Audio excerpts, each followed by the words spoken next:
Bonsoir à tous et bienvenue dans votre tranche d'information du mercredi 28 avril 2021.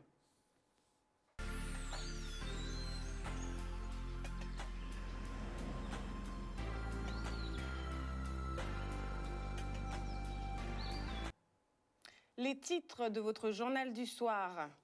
Le préfet fait le point sur les nouvelles mesures sanitaires liées à la pandémie. Nous vous en avons préparé un extrait.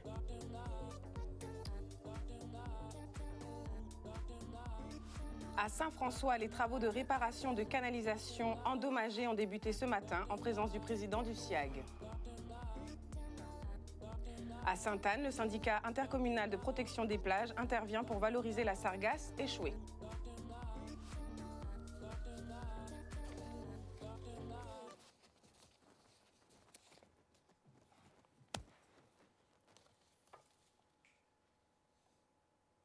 Le préfet de la Guadeloupe, Alexandre Rochat, faisait un point sur les nouvelles mesures liées au Covid-19 aujourd'hui à Basse-Terre, en compagnie de la directrice de l'ARS.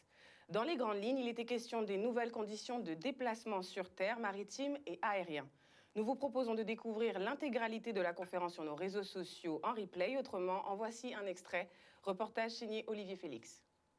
J'ai beaucoup parlé samedi dernier pour présenter les différentes mesures de renforcement que nous avons mises en œuvre et qui sont entrées en vigueur hier.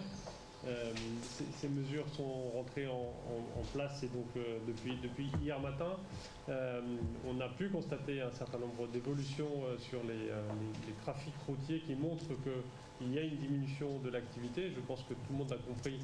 On en reparlera si vous le souhaitez. L'objectif, il n'est pas de mettre à zéro la circulation routière, il est de limiter les interactions entre les personnes sur les mouvements et les contacts qui sont essentiels ou les plus importants. On va mettre en place un certain nombre de contrôles, puisque comme vous le savez, dès qu'on décide des mesures, eh bien, il faut les faire contrôler, il faut vérifier leur application. Et donc les contrôles ont commencé aujourd'hui sur les déplacements et sur les motifs de déplacement. Ils ont eu lieu déjà hier pour commencer. Aujourd'hui, ils se renforcent. Et demain, il y aura un certain nombre de contrôles sur d'autres types d'événements ou d'activités qui sont limités. Je pense notamment au commerce et aux restaurants. On va renforcer les contrôles des forces de police, de gendarmerie, mais aussi des agents du contrôle de la répression des fraudes. Et j'en ai parlé avec les élus tout à l'heure, tout ça se faisant de concert avec les polices municipales et les agents communaux qui participeront aussi à ces contrôles. Vous savez qu'on a en Guyane, ce département est soumis à un risque assez élevé dû aux variants brésiliens qui circulent de façon importante dans ce département. Et donc, pour se prémunir de l'arrivée de ce variant sur les territoires de la Guadeloupe, mais comme ça se fait d'ailleurs pour l'Hexagone, nous avons décidé de mettre en place un protocole particulier qui vise notamment pour les passagers qui arrivent à l'aéroport de Paul Caraïbes de subir un test antigénique à leur arrivée et ensuite de se voir notifier à une adresse qu'ils spécifient avec un numéro de téléphone qu'il mentionne également une situation d'isolement de 10 jours, non pas seulement de 7 jours, mais de 10 jours. Et pendant cette phase d'isolement, ils seront contrôlés, on vérifiera que cet isolement est bien respecté par la police et la gendarmerie. On a vu, et vous vous en êtes fait écho à raison, d'un certain nombre de rassemblements de bateaux, où chaque bateau comptait moins de 6 passagers, en tout cas on peut l'estimer, et qu'ensuite les bateaux tous regroupés faisaient évidemment un rassemblement de beaucoup plus de 6 personnes, alors que c'était évidemment interdit. Les gens qui se sont livrés à cette activité seront verbalisés, puisque il n'est pas très difficile de recueillir les numéros d'immatriculation des bateaux, ce qui a été fait. Mais pour s'en prémunir, l'arrêté interdit la mise à couple de bateaux et donc pouvoir intervenir beaucoup plus rapidement en termes de contrôle et de répression si c'est nécessaire. Toute personne de plus de 18 ans qui souhaite, ou de 18 ans, qui souhaite se faire vacciner peut accéder à la vaccination. Il faut juste bien comprendre qu'il faut juste un temps de montée en puissance progressive, dans le sens où on va peut-être réorganiser un petit peu les centres. Peut-être que Paul Caraïbes, on va voir dans quelle mesure on ouvre plutôt sans rendez-vous, de manière un peu plus large. Peut-être que les centres de vaccination ouvriront aussi des plages sans rendez-vous, mais en tout cas, il va falloir aussi garder des plages de rendez-vous pour les personnes prioritaires. Maintenant que vous avez été ouvert à toute la population, à partir de 18 ans, quand est-ce que vous irez vous faire vacciner? Vendredi. Vous invitez? Bien évidemment. Les surveillants du centre pénitentiaire de Fonsarail à Bémao se mobilisent pour contester leurs conditions de travail. En effet, suite au décès d'un prisonnier, les surveillants crient à l'aide et signalent de nouveau leur manque de moyens. Reportage signé Maxime Morel.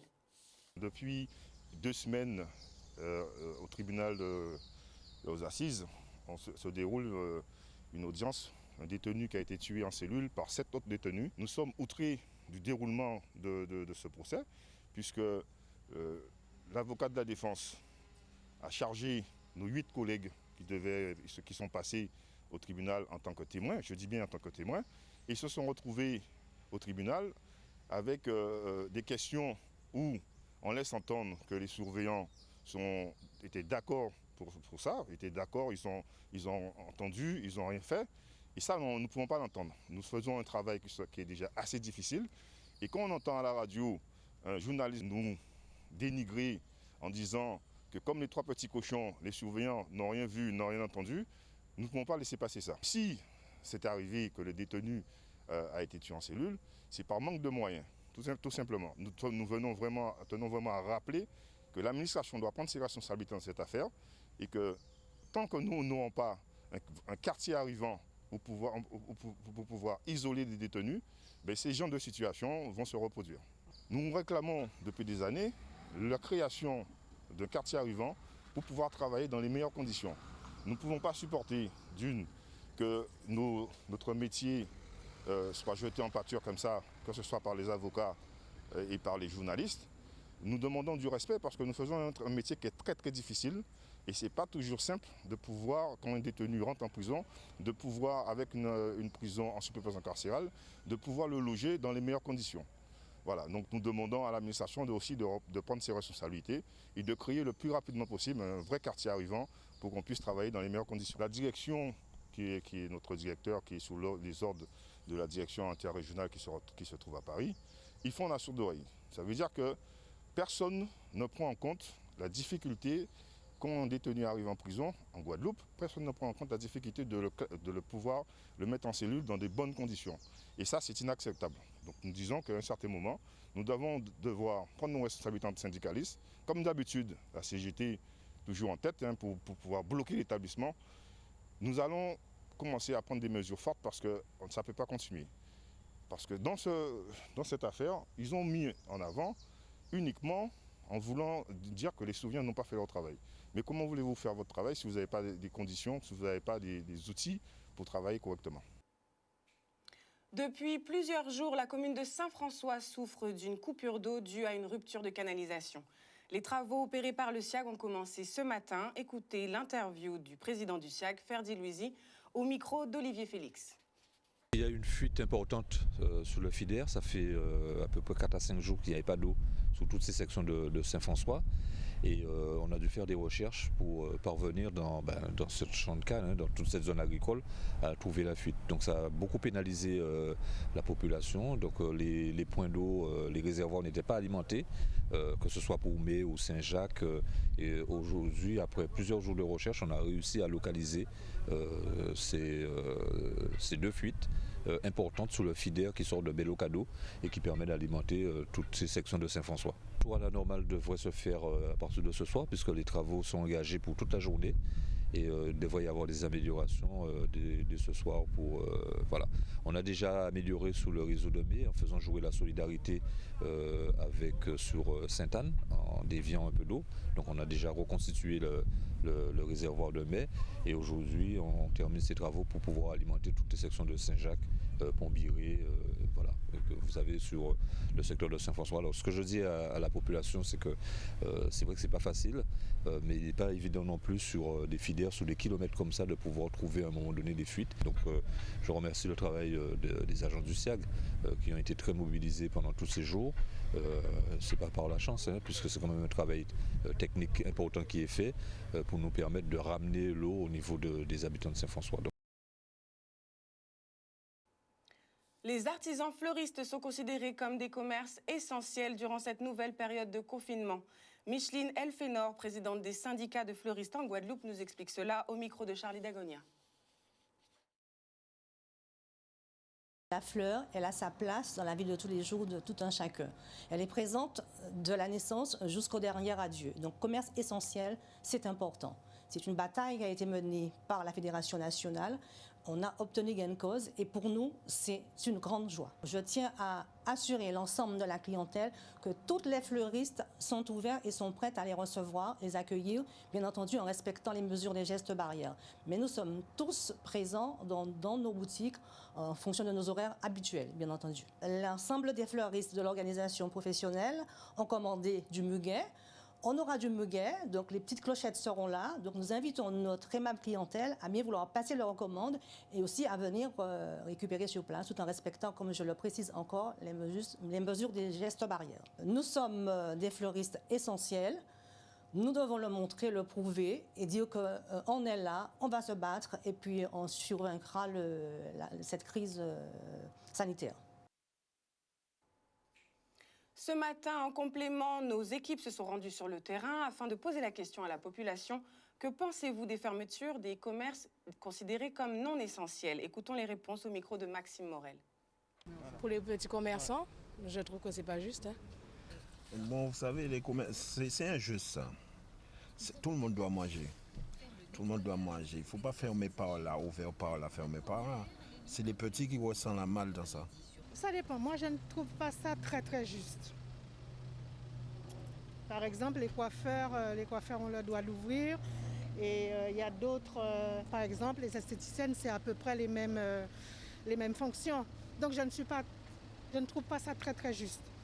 Il n'y a pas photo, hein, c'est injuste. La preuve, moi, je ne savais même pas que j'étais ouvert, j'ai profité pour y aller. Hein. Que les commerces non essentiels soient fermés, ça me paraît juste. Hein. Attendu que le taux d'incidence n'arrête pas d'augmenter et donc de fait il fallait prendre des mesures et elles me semblent nécessaires. C'est la santé en priorité selon moi. Pour les petits commerces, ils devaient laisser les petits commerces parce que c'est où les gens sont à proximité, les petits commerces des proximités, ils devaient laisser ouvrir. Non, moi je trouve que c'est injuste, il faut reconnaître que c'est injuste. On ne peut même pas donner d'explication parce que je trouve que c'est tellement juste ce que je dis que vraiment, non, c'est injuste. Oui, c'est injuste. Les petites entreprises, ils souffrent quand même. Hein. Ils souffrent. Hein. Ça fait plus d'un an que ça dure et c'est pas juste. Mais bon, qu'est-ce que vous voulez? On est obligé de subir. C'est le gouvernement, hein. On ne peut pas aller contre. Depuis le 26 avril dernier, le directeur général de la Fondation Partage et Vie, Dominique Monéron, visite les 5 EHPAD dont il est responsable en Guadeloupe et en Martinique. La Fondation tient à réaffirmer sa confiance à ses employés. La Fondation gère 130 établissements sur toute la France avec 6500 salariés. Les 5 EHPAD des Antilles françaises ont, eux, un effectif de 230 salariés. Reportage signé Olivier Félix.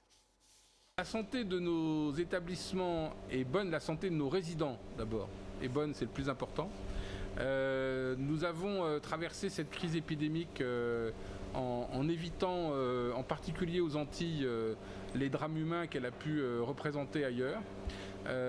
Et au total, sur nos 120 établissements, nous n'en avons eu qu'une dizaine qui ont été dans une situation de crise. Il n'empêche que la période a été très difficile et non seulement nos résidents vont bien, mais ils vont mieux parce qu'en particulier en métropole, la vaccination a très bien fonctionné. Les projets à venir, c'est d'abord d'entretenir ce magnifique parc immobilier, puisque nous avons à Gourbert et Basse-Terre 2 très beaux établissements qui sont vraiment au mieux de ce qu'on peut proposer en matière d'EHPAD. Après, les projets de développement, c'est une capacité à être de plus en plus ouvert sur la cité.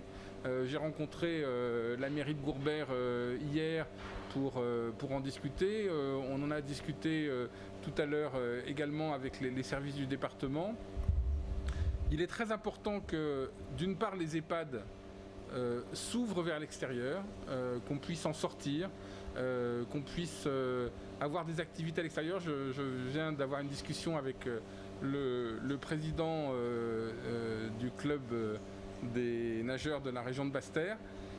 Il y a des activités à faire. Qu'est-ce qui nous empêche d'emmener nos résidents avoir des activités nautiques, que ce soit à la piscine ou à la plage? Et à l'inverse, on souhaite que la ville puisse rentrer dans nos établissements.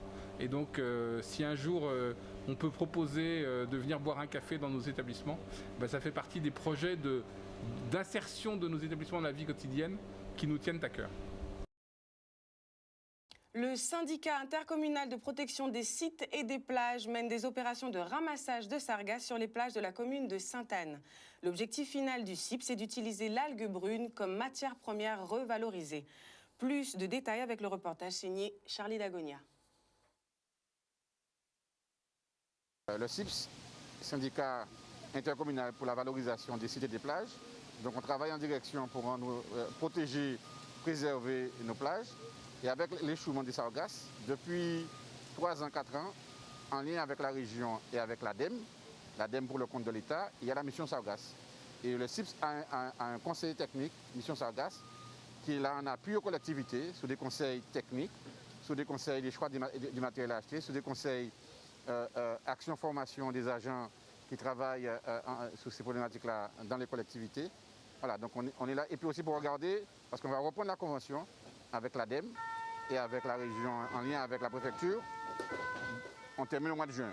Et commencer à poser les perspectives, comment on va travailler demain matin. On discute tout à l'heure sur la question de la qualité des sargasses. Donc on a fait l'expérience, on a aujourd'hui de l'expertise, on a magasiné de la compétence. Et ce qui fait que maintenant, on commence à travailler sur les techniques efficaces de ramassage du sargasse pour avoir des sargasses de qualité, pour que demain matin, on puisse se valoriser. Et donc, toutes les recherches qui sont faites là maintenant, on a fait de l'expérience, on a vu par exemple tout ce que les barrages déviants que Saint-Anne va mettre en place.